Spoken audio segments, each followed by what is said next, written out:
মৃত্যুর পরে কি কেউ আপনার সাথে যায় বলেন তো? নাকি আপনার কবরে আপনিই যান? এই প্রশ্নটা কমেন্টের উত্তরে লিখে জানাবেন। আইনের চোখ সবসময় অন্ধ। আইন, ন্যায়, অন্যায় সব কিছু মিলেই বিচার বিশ্লেষণ করে।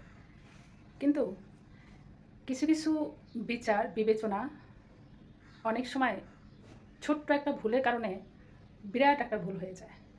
হ্যাঁ, আইনের পৃথিবীর সবচেয়ে নজির যে বিষয়টা, সেটা হচ্ছে এই যে আপনারা ছবিটা দেখুন, ৭০ বছরের বৃদ্ধ এবং বৃদ্ধা মাত্র ৫,৫০০ টাকার জন্য জেল খেটেছেন।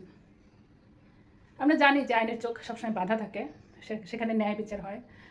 ন্যায় বিচার বিশ্লেষণ করে কিন্তু উকিল এবং ম্যাজিস্ট্রেটরা সব কিছুই বিচার বিশ্লেষণ করে কিন্তু কোনো আসামি অথবা বাদীকে জেলে প্রেরণ করে অথবা তাকে শাস্তি দেয়। কিন্তু এই ক্ষেত্রে এই যে বৃদ্ধ এবং বৃদ্ধার কথা বলছি, মাত্র ৫,৫০০ টাকার জন্য যে দেশের উকিল ম্যাজিস্ট্রেটরা এরকম মানুষদেরকে জেলে রেখে দিন রাত ২৪ ঘন্টা মানে ৪ দেওয়ালে বন্দি রেখে বা রাখতে পারে, সেই দেশে সব কিছুই সম্ভব। তো এটা তো গেল একটা মানে উদাহরণ। যদি এখানে কোনো বিচার বিশ্লেষণ না করে যদি এই যে বৃদ্ধ এবং বৃদ্ধাকে যদি বৃদ্ধাশ্রমেও রাখতো, তাহলে মনে হয় এরা অনেক শান্তি পেত। হ্যাঁ, এরা প্রকৃতির অন্তত বাতাসটা খেতে পারত, মানে প্রকৃতির অন্তত বাতাসটা খাইতে পারতো।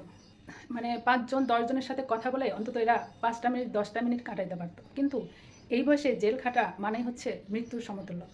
হ্যাঁ, কবরে গেলে যেমন কারো দেখা পাওয়া যায় না, ঠিক তেমনটাই হয়েছিল এই বৃদ্ধ এবং বৃদ্ধার ক্ষেত্রে। তো এরকম আমাদের সমাজে না অনেক অনেক উদাহরণ আছে, তার মধ্যে এই একটা জ্বলন্ত উদাহরণ।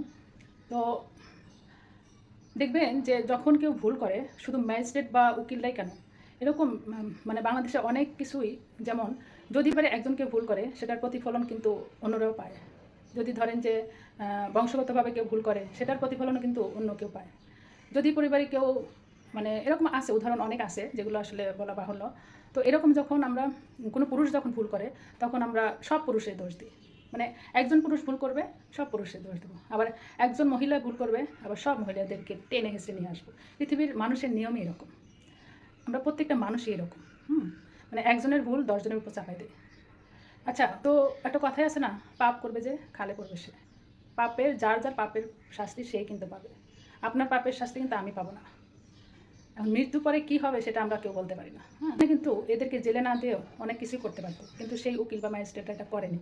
যার কারণে এই বৃদ্ধ এবং বৃদ্ধার যে বিচার বিশ্লেষণ করে তাদেরকে জেলে রেখেছেন, আর এদের কারণে টোটাল উকিল ম্যাজিস্ট্রেটদের কিন্তু ভুল হয়ে থাকে। মানে ওই যে একজন ভুল করলে 10 জনের উপর চাপবে, এটাই স্বাভাবিক। তো উকিলরা মিথ্যা কথা বলে না, পৃথিবীর এমন কোনো মানুষ নেই। প্রত্যেকটা মানুষ ঘরে বাইরে মিথ্যা কথা বলে। সেই যে মাত্র ৫,৫০০, খুব বেশি না। এই যে জীবন থেকে তাদের যে কয়টা বছর থেকে সেটাও জানি না, যে সময়গুলো চলে গেছে, ওগুলো কি আর ফেরত আসবে?